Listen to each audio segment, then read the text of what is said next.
Alright, good morning everybody, and welcome to another ePrime live stream.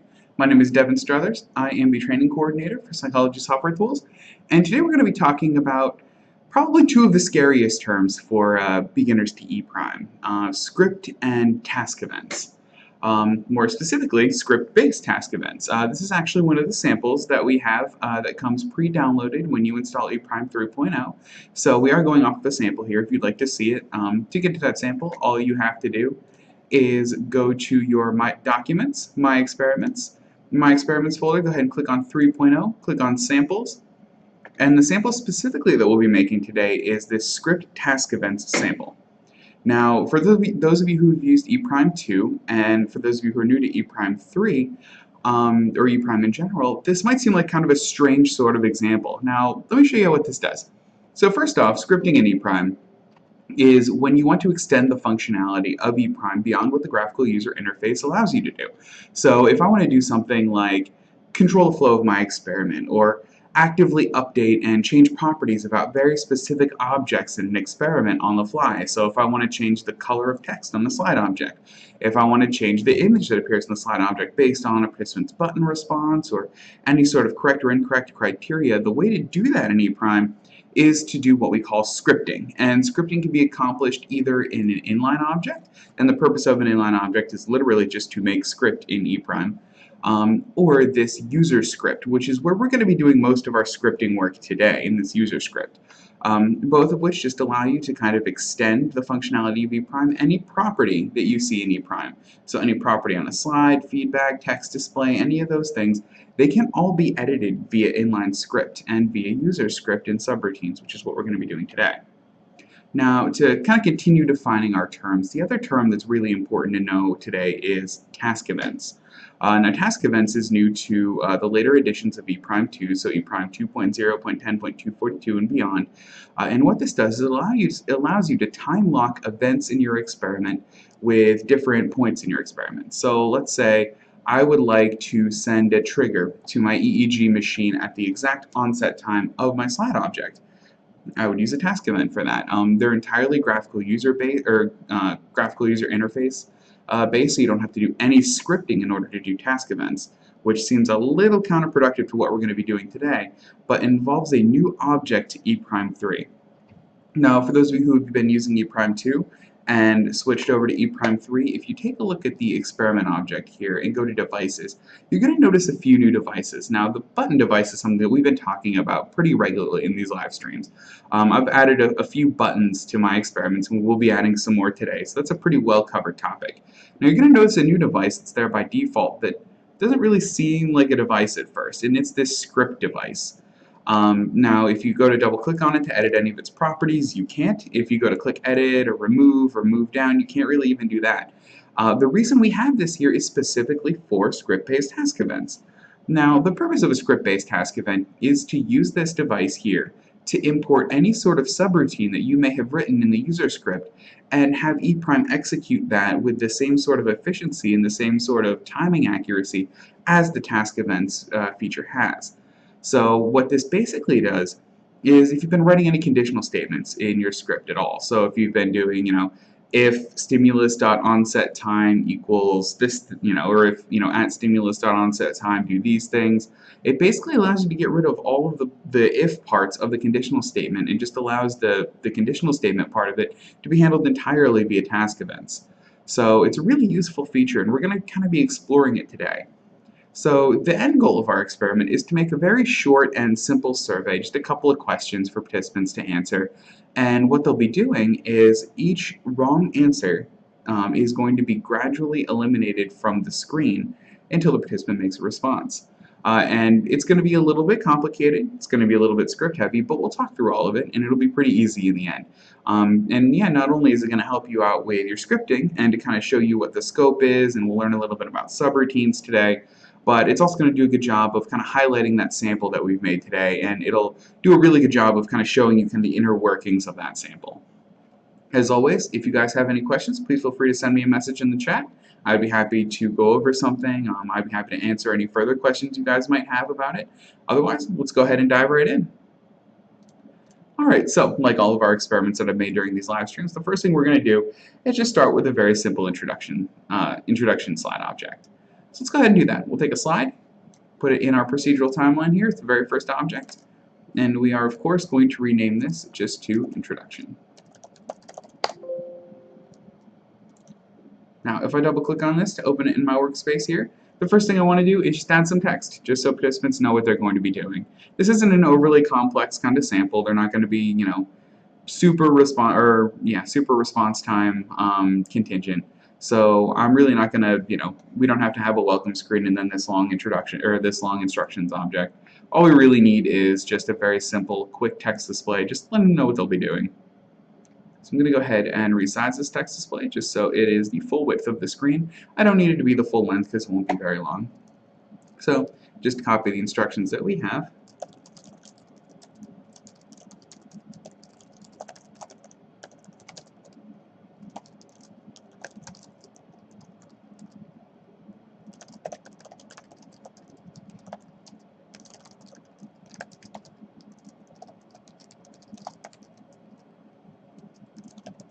Alright, I'm going to go ahead and space that out a little better. Perfect. So, you will see a series of questions with multiple answer options. Press the button that corresponds with the correct answer. Press start to begin.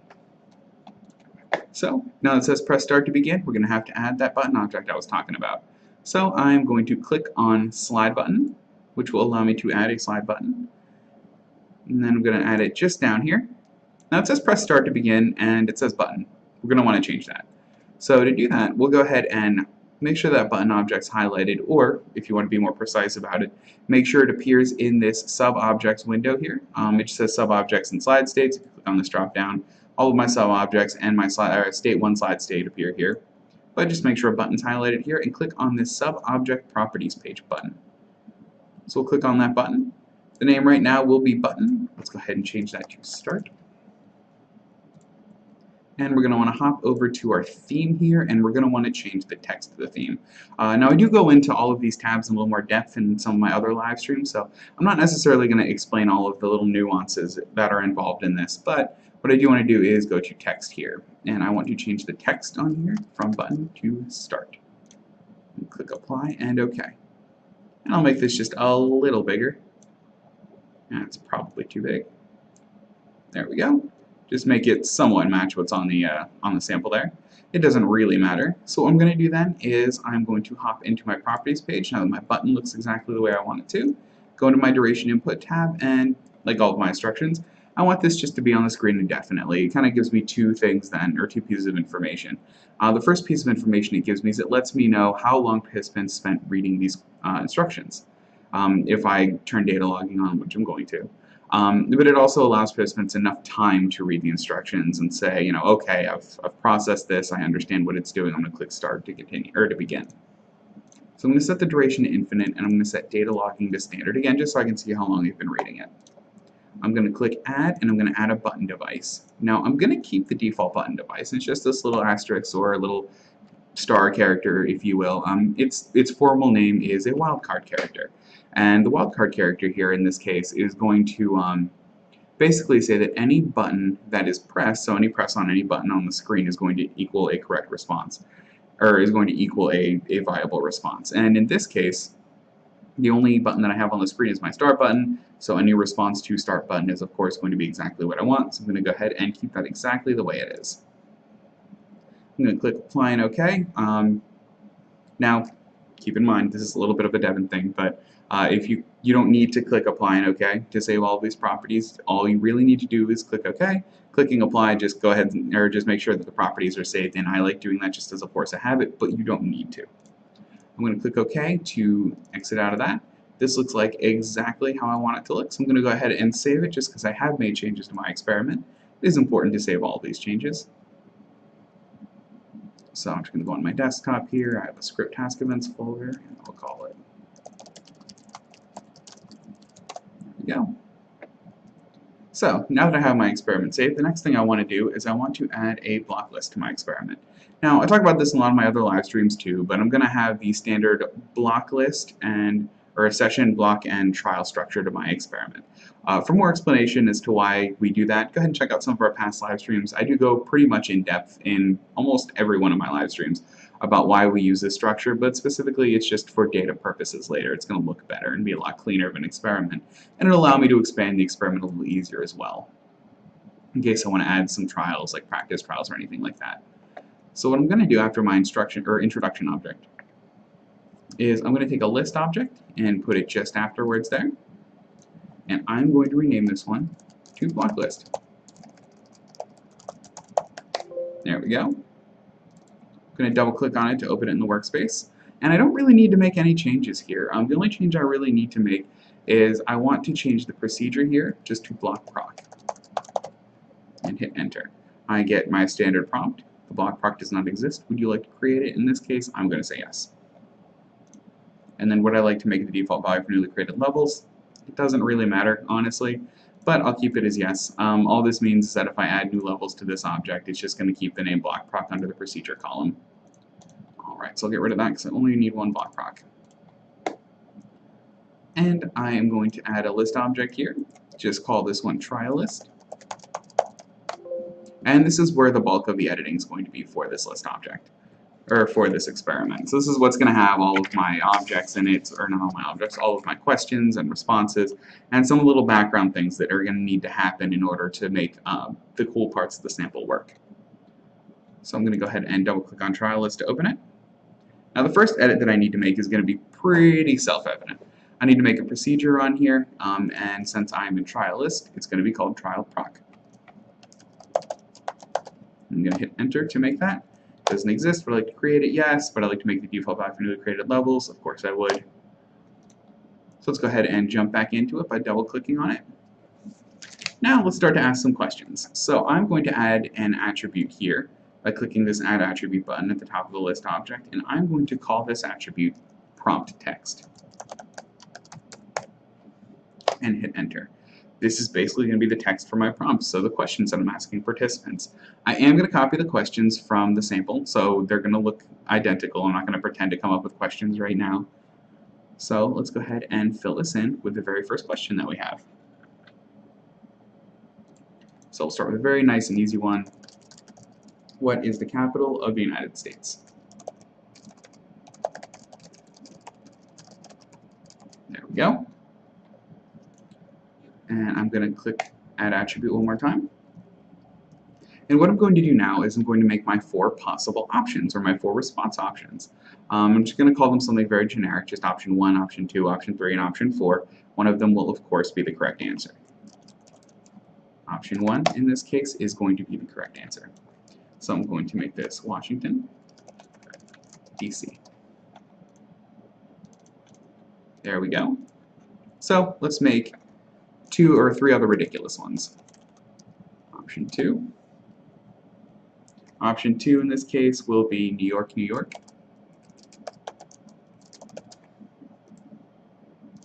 Option 3 is going to be Houston, Texas.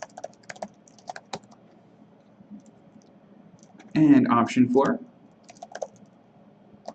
is going to be something that's going to become a bit of a theme here, and it's going to be Pittsburgh, Pennsylvania. For those of you who don't know, that's actually where offices are located, so I'm actually coming to you guys from Pittsburgh. And if you've seen the sample, you'll understand some of the questions are kind of Pittsburgh oriented, which is why.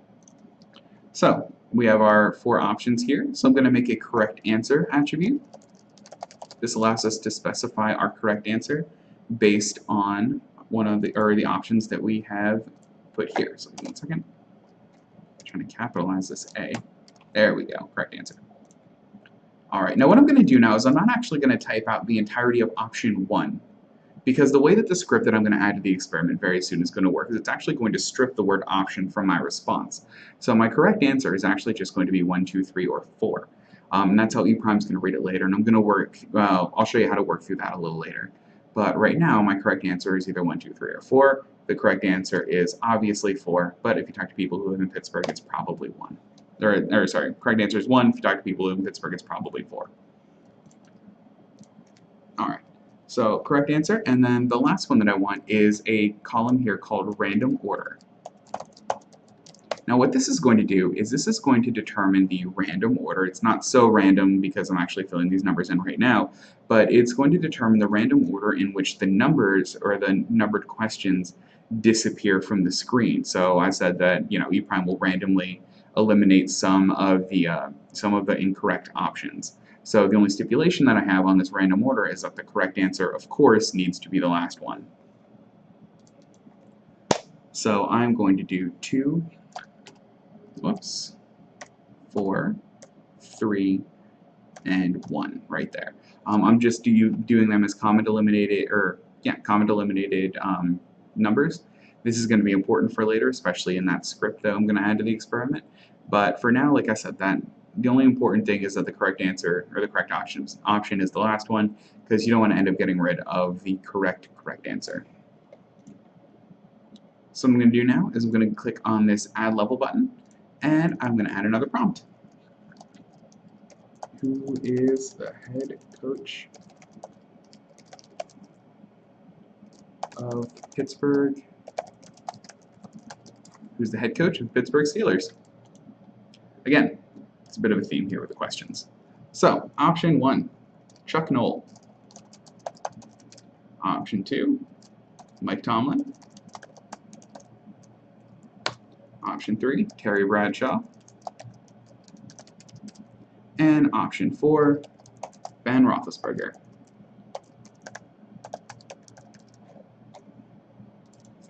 And the correct answer here is, everyone say it, option 2. So random order is going to be 4, 1, and then we'll do 3, and since option 2 is correct, that's going to be the last one. Alright, so my next prompt is going to be, where was the first, I'm going to spell commercial, right? Where's the first commercial radio station established? Bet you can guess the answer. Alright, option 1 is Detroit, Michigan. Option 2 is Pensacola, Florida. Option 3 is Pittsburgh, Pennsylvania. And option 4 is Boston.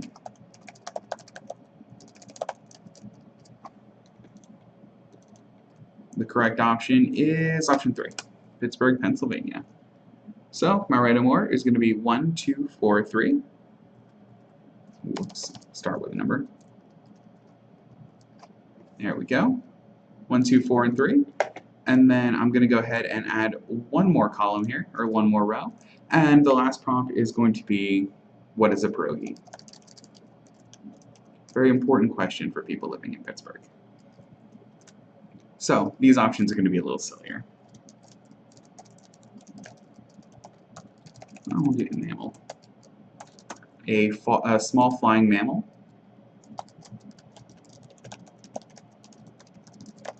A dance involving clogged shoes. And I'll expand these so you guys can see more of the options here. Option 3. Two-level hairstyle. I'm not entirely sure what two-level hairstyle means, but I would kind of like to see that, I think.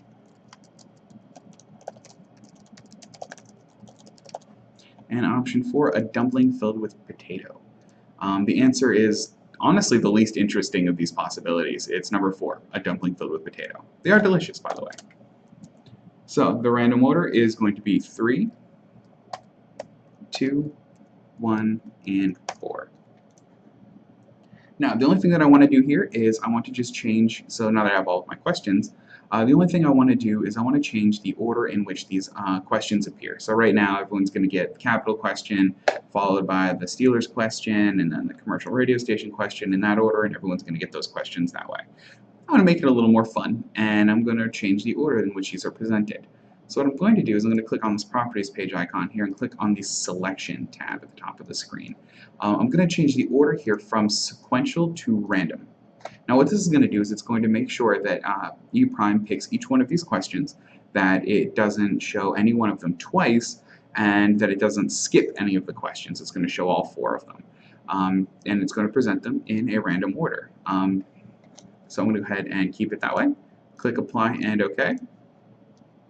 And now I have exactly what I need in this list object. So I'm going to go ahead and close all of my windows just to make sure everything's neat. I don't necessarily need to do this, I just don't like all the tabs at the top of the screen. And I'm going to double click on my trial proc here. Now honestly, this is going to be probably one of the least interesting trial procs I've ever made. It's just going to be very simple. It's just going to be a stimulus object and a feedback object. Stimulus object is a little more involved though, so we'll spend some time with that one.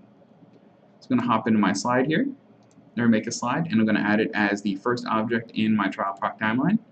And I'm going to rename this one just to stimulus.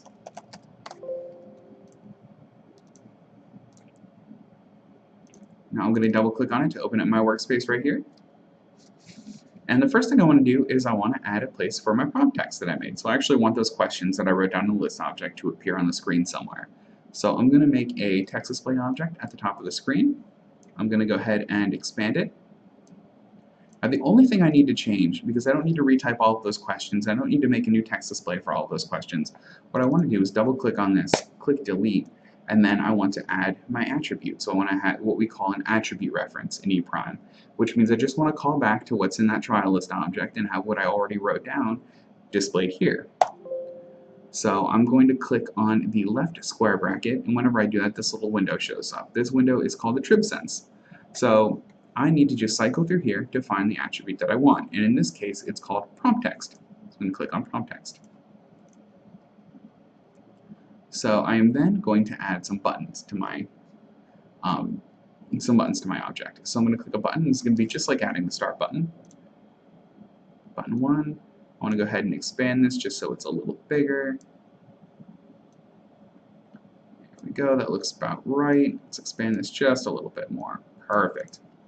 Now what I'm going to do is I want to add 3 more. Each one of these is going to represent a different option. And if you remember, I had 4 different options, so the text of those will be displayed on here as soon as I change that property.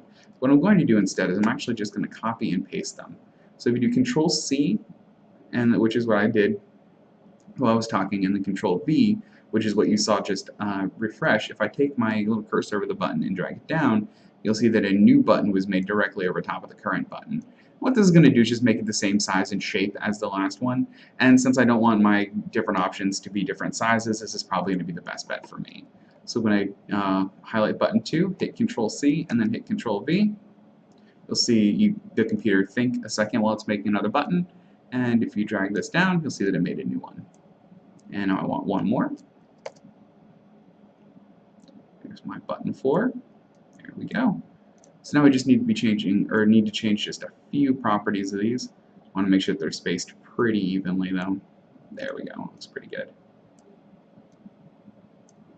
That one will be a little higher. Alright, so if we click on the properties page icon, I am going to go ahead and keep the name of this just button 1. Theme here, I'm going to just go into text, and I'm going to change the text to option 1. And that's all I need to change there. I'm going to go ahead and do the same thing here for option 2. We're getting a lot of practice changing the text on buttons today. Do the same for option 3.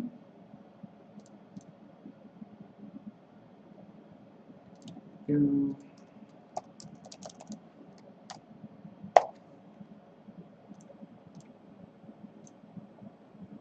And then I will do the same thing here for option 4.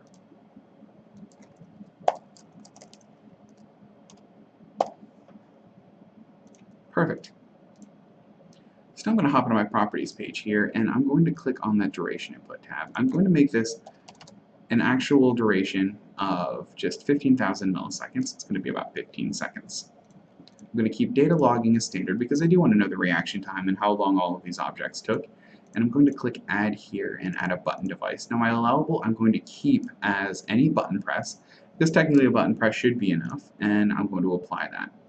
Now one of the properties that I was thinking originally when I first looked at this experiment that I might need to change was this advanced property in here, and specifically this max count, but I do want to keep the max count at 1 because I only want them to respond once to one only want them to respond once to an option to determine if they've responded correctly or not. I don't want the option of multiple answers here.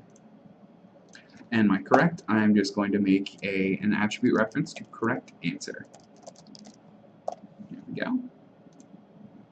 Going to click apply and OK. Now what I do want to change though is if you take a look at this trial list here, you'll see that my correct answer is 1, 2, 3, and 4. Now I had mentioned that my options 1, 2, 3, and 4 aren't really going to matter, and if you look here at my buttons, you're going to notice that button 1, button 2, button 3, and button 4 also aren't really, set up 1, 2, 3, and 4 the way they are in that trial list. So what I'm going to do is I'm going to hop into each button, and I'm specifically going to change this response property. Now if you look here, it says that the response reported by this slide button shall report button 1 in curly brackets.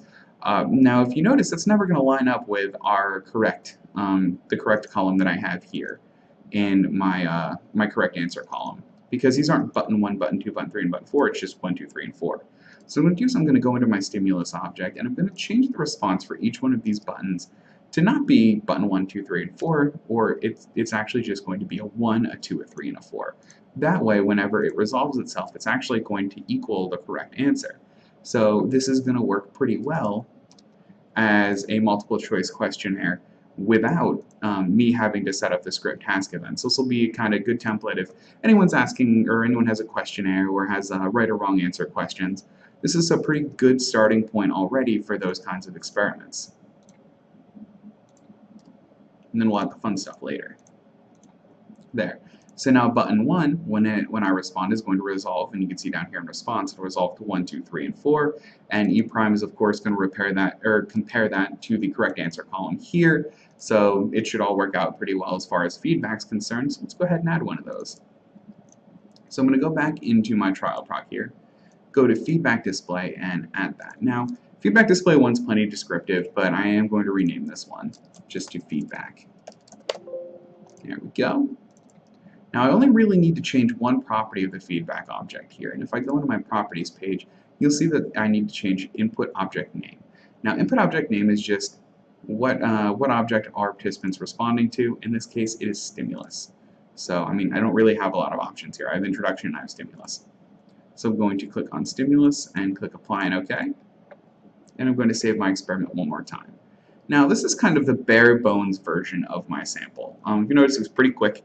Only took over half an hour of the webinar, which is about halfway through, which is great because this is honestly the easy part. So what I'm going to do is I'm going to take a look at stimulus, make sure that works, and I'm going to give this just a dry run quick. None of the fun little disappearing of things is going to happen, but it is important to note that it is important to make sure that this part of the experiment is working fine. So what I'm going to do is I'm going to click on this button up here. This is my test manager, and it allows me to test my experiment in a lot of different ways. First, I can actually change the speed to up to 4 times the normal speed of the experiment. That's generally if your experiment's kind of just showing images or something very, very basic and simple like that. It allows you to test whether or not it's even functioning correctly just by kind of eyeballing it. If I do have responses in my object or in my experiment, I can enable something called auto response, which means that E prime will push buttons on the keyboard for you while your test is completing. And it kind of automates the testing of a program a little more than would have normally. So it's a really good option if you want to just make sure your experiment works. This one will enable the experiment advisor report. It'll let you know if there are any timing problems in your experiment, any experiment design issues, things like that. It'll kind of let you know. And we also do have an eStudio based version of it. It's right down here, just this little advisor tab. Right now it says experiment advisor has no findings. Generate your experiment to determine if there are any findings. So what I do is I click on this generate button up here, and my experiment advisor will let me know if there's anything wrong. And it looks blank, so it looks like so far the timing of my experiment's good, and it'll let me know that the design's pretty good. Back in this running tab here, I have a run configuration. It says run the experiment in windowed mode. That's what I want for now, just so it'll show up nicer on the live stream. And I have the option of unhighlighting some objects that I want. So if I know that my introduction slide object looks good, I can uncheck it and it won't run during this test, but I want to run everything so I haven't tested it yet. So I'm going to click on test and we'll see what happens. So we'll keep subject and session all 1 and 1 because I do want to take a look at the data afterwards to make sure that it's okay. So here's my first prompt. You will see a series of questions with multiple answer options. Press the button that corresponds to correct answer, press start to begin. I'm going to go ahead and press start. So, what is the capital of the United States? Washington, D.C. Got it right. Who is the head coach of Pittsburgh Steelers? We'll say Terry Bradshaw. Oh, that also responded as correct. Okay. What is a pierogi? Small flying mammal. Also said correct. Where was the first commercial radio station established? Pittsburgh, Pennsylvania. Also correct. So it looks like there's a bit of a theme here where it looks like everything is being logged as correct. So this is definitely worth looking into now. And that's the value of testing an experiment before you, before you actually, finish the experiment. So I'm not really doing the complicated parts of my experiment right now. There we go. I'm not really doing the complicated parts of my experiment right now. I'm just doing the very easy parts, and it looks like there's something wrong. It looks like feedback is only resolving to correct, so it looks like nothing's actually being marked as incorrect. So right now my input object name is stimulus. Okay. I'm going to my stimulus object, my direction input. Let's see if that will resolve 2, 1, 2, 3, and 4 quickly. Now let's see what happens. Alright. Run the experiment here quick. Start works. What is a pierogi? Try for some incorrect responses. You can see we're all getting correct responses here. Well, that one actually was correct. He is Mike Tomlin. But it looks like we're still having that same problem.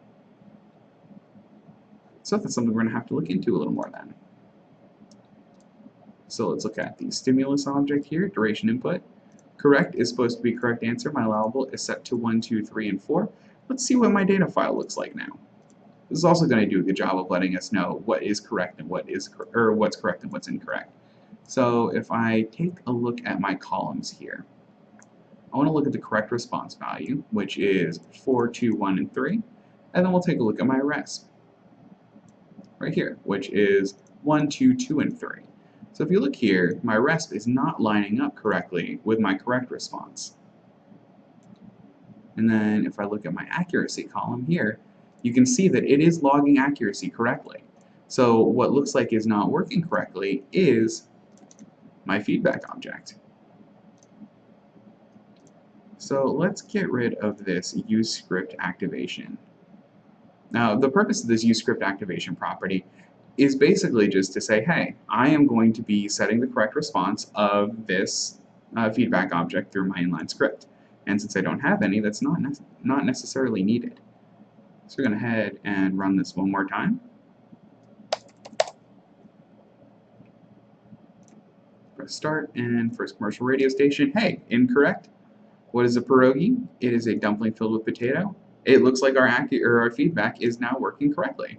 So this is a good way to kind of troubleshoot any issues that you might be having. So not only did, and admittedly I did do that on purpose, the reason that I did that is to kind of show you guys how that troubleshooting step, or how some of this troubleshooting can work in ePrime. So you start with the most likely culprit. My most likely culprit was, hey, there's a disconnect between my allowable and my correct. So I check allowable and correct. Then the next most likely culprit is my feedback object. Check feedback to make sure everything looks like it's okay. And then if you need to, go into that data file, see what's being logged there. That'll actually help you to determine, is there a disconnect between what should be there and what actually is there. And that's kind of a way to kind of dig deeper into all of these troubleshooting steps whenever you have a problem like this in ePrime. So, it's always a good idea to hop into the data file and kind of work your way through the troubleshooting, kind of like I just did. Alright, so now that it looks like the bare bones of my experiment is going to work just fine, let's add some of that script and some of those task events that I was talking about earlier. Now, script-based task events can be added to experiments through the Task Events tab of any e-object in ePrime. So in this case, I have a stimulus object and I click on Task Events. Before I go ahead and add anything to this, though, I need to actually make subroutines in my user script. The reason is, if I go ahead and click Add, and let's say I want stimulus onset time, I can add a script. I can add a script-based task event just by double-clicking on script, but my action is completely empty. This action field is actually going to be filled in with subroutines that I make in my user script later. So I'm actually just going to remove this. ePrime's going to yell at me, but it gets removed anyway. So I'm going to click Apply and OK, and I'm actually going to hop into my user script.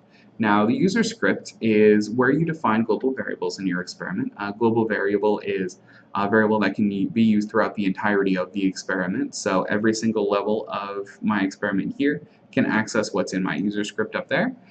It's also used to make subroutines, because subroutines, like variables, should be accessed throughout the entirety of your experiment and not just in little tiny pieces of it. So this is actually a really good place to add these subroutines. Now, the scripting here is quite involved, and admittedly, I don't necessarily want to type all of it out, and there isn't really even time for me to type all of it out. So what I have done is I actually, on my desktop here, made a little folder and had a user script text display or a text object in here. And I'm actually just going to copy and paste it. Now, admittedly, that is cheating a little bit, but it is also very pretty decent practice in ePrime to copy and paste script like this, as long as you make sure that everything that you're copying and pasting applies to your experiment and not someone else's. So a good check for this is if you have or take a look at one of our samples on our support site, or a sample that came pre-installed with ePrime like this one. If you take a look at it and go, wow, that's great, that's exactly what I want to do. Copy and paste into your experiment, but then it's important to look through it and make sure that everything that it has, or everything that it's referencing, also applies to your experiment. So if it calls any objects by name, maybe there's something called stim display in text, and it's looking for a slide object called stim display, but you called your stimulus. You'll need to kind of change or make sure that those little differences aren't there anymore. And one very quick and very easy check is to click Generate. Now what Generate's going to do is it's going to check for syntax errors. So it's just going to make sure that the script is set up correctly just to begin with. And if you're copying and pasting script from another experiment, I do recommend doing that kind of as a first check, just to make sure the script is written correctly, you copied and pasted everything, you didn't forget, this end sub feature, or you didn't forget this next feature, or this next property whenever you were copying and pasting, those types of things. Now it is important to kind of go through line by line what this script is doing to make sure that it's going to match what you want it to do, and it's going to match the objects in your experiment. And I'm also going to go through them line by line just to make sure that, it is doing what I'm doing, and to explain this a little bit more to you guys. Now the first subroutine is right here. This subroutine is called ClearAll, and basically a subroutine is just a series of commands in script that you can have execute all at once whenever you say so. So right now, what ClearAll does is it's going to clear all of the objects from the screen. So if I take a look here, I have two variables that are being defined. I have I as integer and the option as a slide button. And I just have a very simple for next loop in here. And what the for next loop does is it actually is going to walk from 1 to 4. Just so the first time it goes through this loop, the button is going, or I, this little integer variable that I set up here, is going to equal 1. And it's going to make 1 apply to every instance of I in all of these options. Then it's going to do 2, and then it's going to do 3, and then it's going to do 4. And once it's done through all of those, there's just a little end sub call right here, which means it's going to be done with this subroutine. So this isn't going to be done until I'm through with all of these, through all 4 of my options. The first thing it does is it sets that property called the option to a slide button, and this script here is literally just casting it as a slide button. So it's taking a look at whatever it says in here, and it's saying, okay, everything in here, it's a slide button, by the way. In case you didn't know ePrime, this is all slide button. So we're looking at stimulus. Now this is one of those first checks that are very important. It's looking at an object called stimulus. If you highlight it here, it says stimulus as slide. So if you're using this text or using this inline script, you better have an object in your experiment called stimulus. And it looks like I do. So stimulus.activeObjects, which means that there are objects on the screen, and then button, and then either 1, 2, 3, and 4. So what it's going to do is it's going to take the word button and 1, 2, 3, and 4 and kind of smush them together. So this is saying that ePrime is looking for a slide called button, or sorry, a slide called stimulus with objects on it called button 1, 2, 3, and 4. So let's hop over to my stimulus object, which is called stimulus object, check number 1. Then I have 1, 2, 3, and 4 called buttons 1, 2, 3, and 4. So that looks like everything checks out there. And that's one of those like script checks that I was mentioning before. So I have this if not the option, or if not the option is nothing. So if the button even exists, then the option theme auto update is false. which is basically saying when I'm setting multiple properties in a button object, I have this feature called auto update, which allows the buttons to automatically refresh and change any properties about them. You want to set auto update to false whenever you're changing multiple properties right here and turn it back on after, because what you're going to see is you're going to see the button first do one thing, then do another thing, then the back file is going to change, then the border width is going to change. And you're going to see all of these different things about the button change in a row and not all at once. And the effect that we want dictates that these should happen all at once, not in a row like that. So we're changing a couple of them. The first thing is that we're enabling the button. We're going to make sure that the button is visible. We are going to make sure that the background color, so the option.theme.normal.back file, so just what that's specifically referring to actually, and I'll show you that, it's referring to the theme of a button. So I'm going to go just in options here. Option 1, theme, and then it's going to that back color or that background image, this back file. And it says normal because we're talking specifically about that normal circumstance. Now, if you want more properties, or if you want to know exactly why the script is set up in this way, then I have to go to the button.theme.normal.back file name, and how we even knew that, it's a very good idea to check the EEPRIME command reference. The EEPRIME command reference has a lot of really great information specifically concerning the scripting of button objects like this. So what we're doing is, if you look in that property that I had just shown here under the theme tab and under the normal circumstance, and I go to background file here, you're seeing that we're just going to be setting this. And if you look here, there's a lot of @s. So there's @state right there and @resources. These are little shortcuts in these file names. So what it's doing is it's actually looking for the resources folder that EEPRIME3 installs on your computer, and it's looking specifically for the different states. So right now, instead of saying the word @state, it'll fill it in with normal, or it'll fill it in with hover, down, fixated, whatever you want. So it's going to change that background file, and it's going to change it to enhanced 1 gray state, and it's going to change the border width to 0. Then what we do is we turn that auto update back on. So now all of these things that I've changed about the button object are going to reapply themselves, and you won't see it enable and then see it appear and then see the back file name change and then see the border change. In sequence, you're just going to see it all happen at once, which is going to be a much better effect.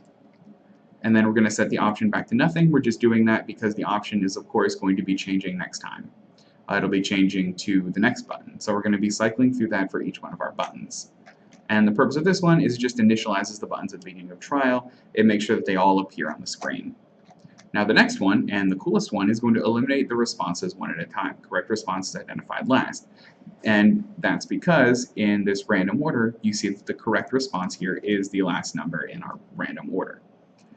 So we'll hop into here and make sure that everything's good. So we're going to dim slide string as a string. It's just called strstring, which kind of stands for string. And we're just going to set this to the attribute random order. So it's actually going to look in my trial list for that random order attribute that I had made, and it says get the order of items from an attribute in trial list, for example 4132. Then I'm going to dim I as a string. I in this case is just going to be select an item according to the value passed as X. So it's going to actually just pick an item, so 1, 2, 3, or 4, depending on where it is in that list object. And then I'm dimming another variable called the option. This looks very familiar because we use something similar in another subroutine. And the option is just going to be a slide button, and it is going to be stimulus.activeObjects, and then there's that button and that I again. So it's just going to be smushing 1, 2, 3, and 4 together again. Oops, sorry about that. Alright, so the next thing that we're going to be doing here is we just have an if-then statement. So it's saying if not the option is nothing then. So basically what this is saying is if the option exists, so if this button exists, then make I, the value of this I, equal to the correct answer. I'm going to change that back file name again. This one's going to go to the enhanced 1 green state. Say use correct image for the background image. Use green image for the correct background answer. So right now I'm just getting the value of the correct answer, and I'm going to make it green. And then if the option theme.auto-update is not on, then I'm going to make it update. So just manually update that button. Otherwise, I am actually going to take that button and it says the option.enabled equals false. So I'm using that enabled property to make sure that the button can't be clicked and that it actually isn't or doesn't appear on the screen. And then you also have this option here is visible.false, a visible property to remove the button from the display at all. And then if the theme doesn't have auto update on, then update the button, set the option to nothing, and we are done with that subroutine. And I'm going to have this one happen a couple of different times. So now that I've set my subroutines here, I need to actually use them. And that's where that task events part comes in, because what I could do in my inline script is throw an inline after my stimulus object, set my duration of stimulus to 0, and say, oh, if this happens, do this, and this happens, do this. What I can do now is go into my stimulus object, click on this, this properties page button, and go into task events. And I need to make a couple of task events. The first one that I'm going to want to make is I'm going to want to eliminate the option, one of the options. So I'm going to click add here, and this is just going to be on stimulus.onsetTime.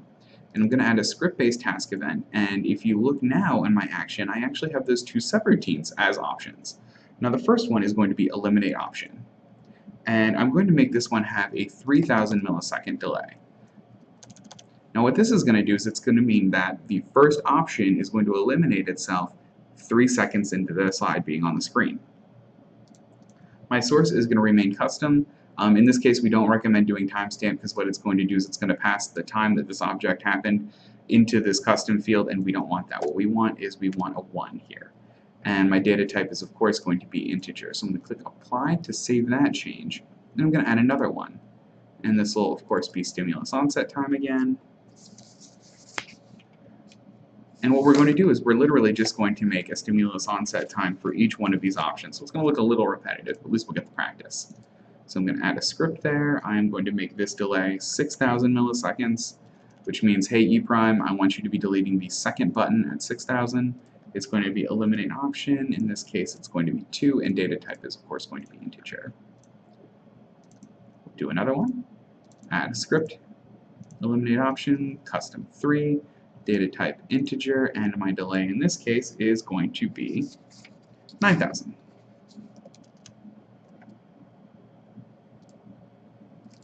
And we're going to add another one. This is going to be the last one of this type. So we're going to add one more of these. We're going to add a script-based task event. This one's going to happen at 12,000.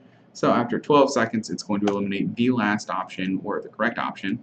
This one is going to be eliminate option. And like our script said, if this one is the last one, it's going to make it appear green instead of actually getting rid of it. Custom, and it's going to be 4 there. My data type will be integer again. And the last one that I'm going to add is, instead of to onset time, it's going to be start time.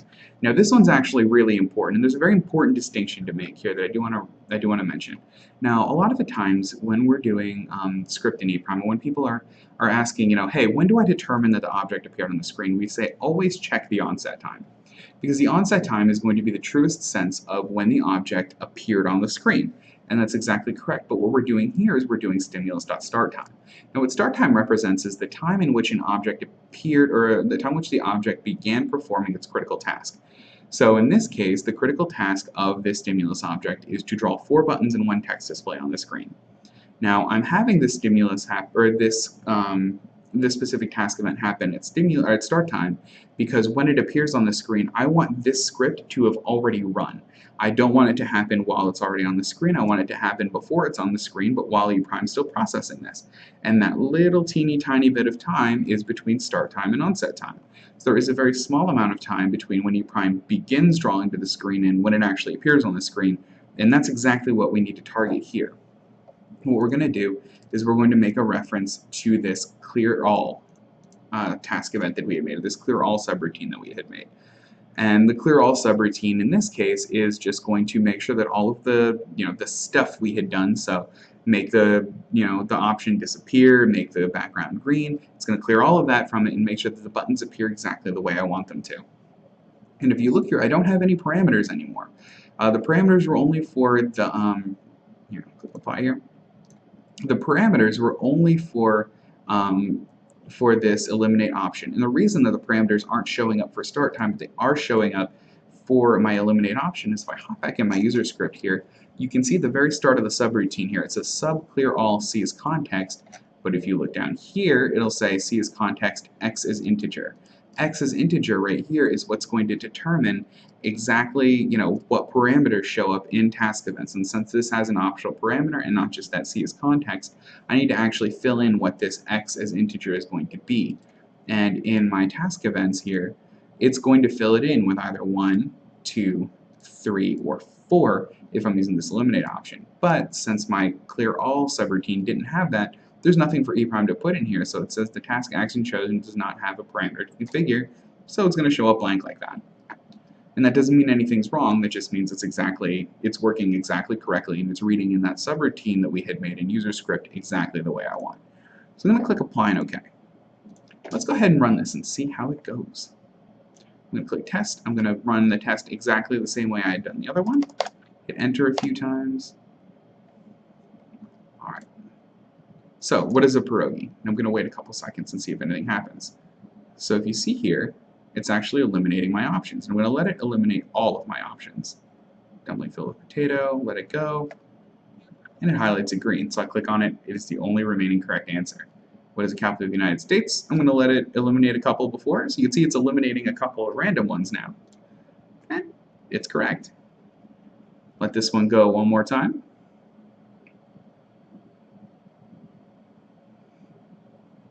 I would almost have to let this one go in real life. I don't know if I would know the answer to that. Was the first commercial radio station established? Again, this one was actually pretty surprising to me when I had first run this experiment. Alright. So that was my script task events working. It looked like everything was working correctly. So I'm going to go ahead and click exit, and I am going to check my data file very quickly just to make sure that everything lines up. Now I know I had gone over this in a couple of webinars or a couple live streams in the past. What I'm going to do is I'm going to click on this arrange columns, and I'm going to remove all of them actually, not just that one. And I'm just going to add in the stimulus stuff. So just highlight everything from stimulus. I actually did that by clicking on the last stimulus item, holding shift and clicking on the top stimulus item. You can also do that by typing stimulus, whoops, and then dot, and then what I'm going to do is I'm going to keep this little asterisk character there. That's that wildcard character that I talked about earlier. If I keep that there, it's going to highlight everything that contains stimulus and dot right there. It's actually pretty helpful. I can also do this the other way too. If I want to highlight, if I have a lot of objects in my experiment and only want to highlight the reaction time properties, I can put the wildcard character first and do .rt, and it's going to highlight everything that has an RT value in it. So in this case, introduction and stimulus. So the wildcard character is pretty cool. But I'm just going to type stimulus here, and I'm going to add all of those. So here's all of my information pertaining to buttons, or pertaining to my stimulus object. It looks like I got all correct answers, and I totally did. Stimulus, what the correct response should have been. If there's a duration error, what my onset delay was, what my onset time was, what my response was, and then what my response time was. So if you look here, it was just a little bit over that 1300, or it was a little bit over that 1200, because if you remember, I actually waited in this first trial for all of the buttons to eliminate themselves, or the options to eliminate themselves, and the last one to highlight. So that looks perfect, and it's under that 1500 millisecond time limit that I had set. Yeah, this is all looking good. Alright, so that's all the content I have for today's live stream. If you guys have any questions about this, about script task events, how you could use them in your experiment, or anything like that, please feel free to submit a support ticket at support.pstnet.com. We are always happy to help. We're always happy to make recommendations for any experiments that you might have. If you have recommendations for any future live streams, or if there's like a paradigm that you might be working on that you think, hey, this would be great to watch Devon work through, I'd be happy to work through it. Just send me a little message at the bottom here.